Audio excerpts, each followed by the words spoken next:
Hello friends, I am from Shiv Shakti English coaching centre और आज हम आपको पढ़ाने वाले बहुत ही important chapter that is clause. ठीक है, अलग अलग चैप्टर्स में टीचर्स अलग अलग तरीक़ों से पढ़ाते हैं। क्लॉज जो होता है वो बहुत ही इंपॉर्टेंट चैप्टर होता है जिसमें सेंटेंस को कंबाइन करना होता है, सेंटेंस को जोड़ना होता है। तो हम इसे क्लॉज कहेंगे या हम इसे क्या कह सकते हैं, कंजक्शन। क्लॉज मतलब भी होता है जोड़ना और कंजक्शन मतलब भी होता है जोड़ना। ओके, तो क्लॉज या कंजक्शन।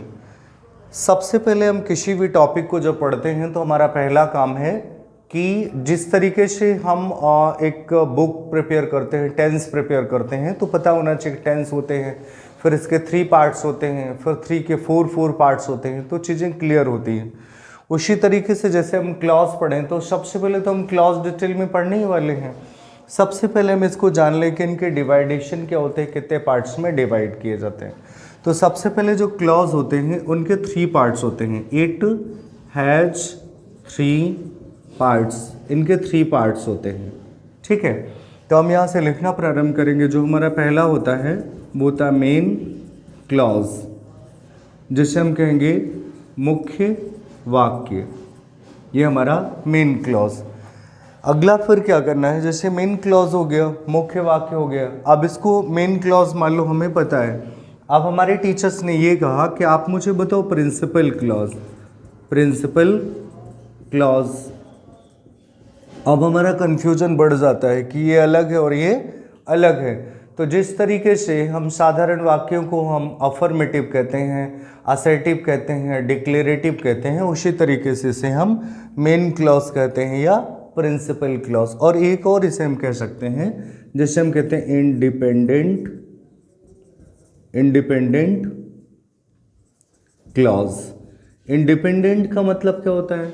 डिपेंडेंट का मतलब होता है जो अपने अर्थ के लिए किसी वाक्य पे निर्भर हो, वो कहलाता है डिपेंडेंट। और जो अपने अर्थ के लिए किसी पे निर्भर ना हो वो कहलाता है आपका इंडिपेंडेंट। तो मेन क्लॉज या प्रिंसिपल क्लॉज या इंडिपेंडेंट क्लॉज, तीनों का मतलब हुआ मुख्य वाक्य। कैसा वाक्य? मुख्य वाक्य। मुख्य वाक्य मतलब जो पूरा अर्थ देता है, जो पूरा अर्थ देता है वो आपका कहलाता है मेन क्लॉज। अगला सेकेंड, हमने अभी आपको बताया कि इट हैज़ 3 पार्ट्स, इसके 3 पार्ट्स होते हैं। तो कौन कौन से? तो पहला मेन क्लॉज, दूसरा आपका होगा कोऑर्डिनेट क्लॉज। कोऑर्डिनेट क्लॉज इसे हिंदी में कहते हैं समान पदीय उपवाक्य। ठीक है, समान पदीय उपवाक्य का मतलब क्या होगा? समान पदीय उपवाक्य का मतलब है जिसके दोनों पद समान हों। जिन लोगों ने समास या बाकी चीज़ें पढ़ी होगी उनको बहुत अच्छे से मालूम होगा, पद, 2 पद मतलब 2 उपवाक्य। तो इसमें से ये भी अपना अर्थ दे और ये भी अपना अर्थ दे, दोनों, इसका भी क्या हो, पूरा अर्थ निकलना चाहिए और इसका भी पूरा अर्थ निकलना चाहिए। बस दोनों को जोड़ दिया जिसके दोनों पद समान हो, ये वाला भी और ये, ना इस पे ये निर्भर हो ना इस पे ये निर्भर हो, तो ये आपका हो जाता है कोऑर्डिनेट क्लॉज। तीसरा जो है वो आपका है सब ऑर्डिनेट क्लॉज। सब ऑर्डिनेट क्लॉज, इसे हम कहेंगे मिश्रित वाक्य। क्या? मिश्रित वाक्य। ये आपका मिश्रित वाक्य हो गया। तो पहला हुआ मेन क्लॉज, दूसरा हुआ आपका कोऑर्डिनेट क्लॉज और तीसरा हुआ आपका सबऑर्डिनेट क्लॉज मतलब मिश्रित वाक्य।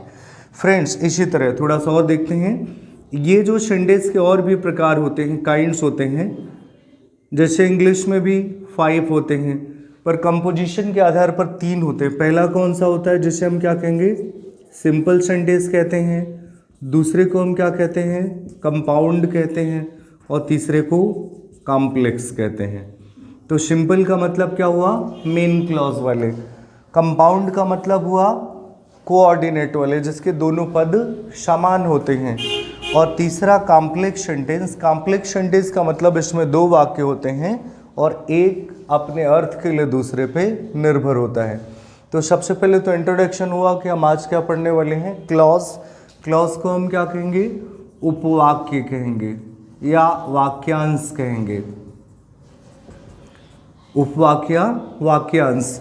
इसके 3 पार्ट्स होते हैं, पहला मेन क्लॉज या प्रिंसिपल क्लॉज, दूसरा आपका कोऑर्डिनेट क्लॉज, तीसरा आपका सबऑर्डिनेट क्लॉज, जिसे हम दूसरे शब्दों में सिंपल, कंपाउंड और कॉम्प्लेक्स कहेंगे। ठीक है, तो प्रिंसिपल क्लॉज का कोई काइंड्स नहीं होता, कोऑर्डिनेट का कोई काइंड्स नहीं होता, ये जो आपका है सबऑर्डिनेट, इसका काइंड्स होता है, इसका काइंड होता है और जो इम्पोर्टेंट भी होता है, जिसके 3 पार्ट्स होते हैं।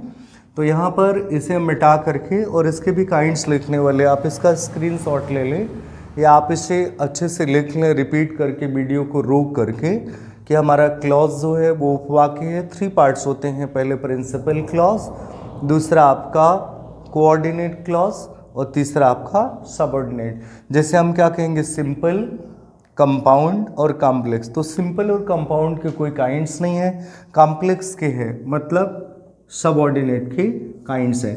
तो सबऑर्डिनेट के जो काइंड्स हैं वो कौन कौन से हैं, पहले तो इसको हम अलग कर लेते हैं।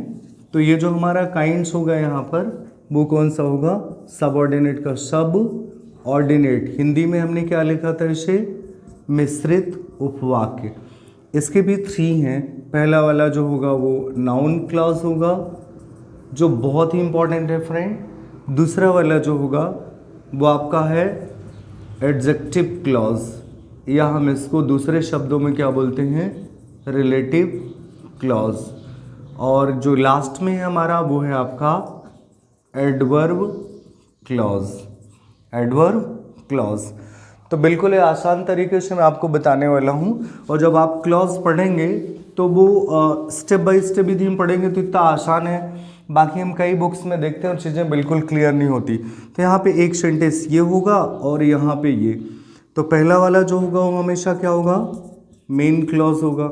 अब दूसरा वाला यहाँ पे ये कुछ भी हो सकता है, मतलब क्या क्या हो सकता है, ये पहला वाला ये कोऑर्डिनेट हो सकता है, दूसरा ये क्या हो सकता है, नाउन क्लॉज हो सकता है, तीसरा ये क्या हो सकता है, रिलेटिव क्लॉज हो सकता है, नेक्स्ट वाला क्या हो सकता है, ये एडवर्ब।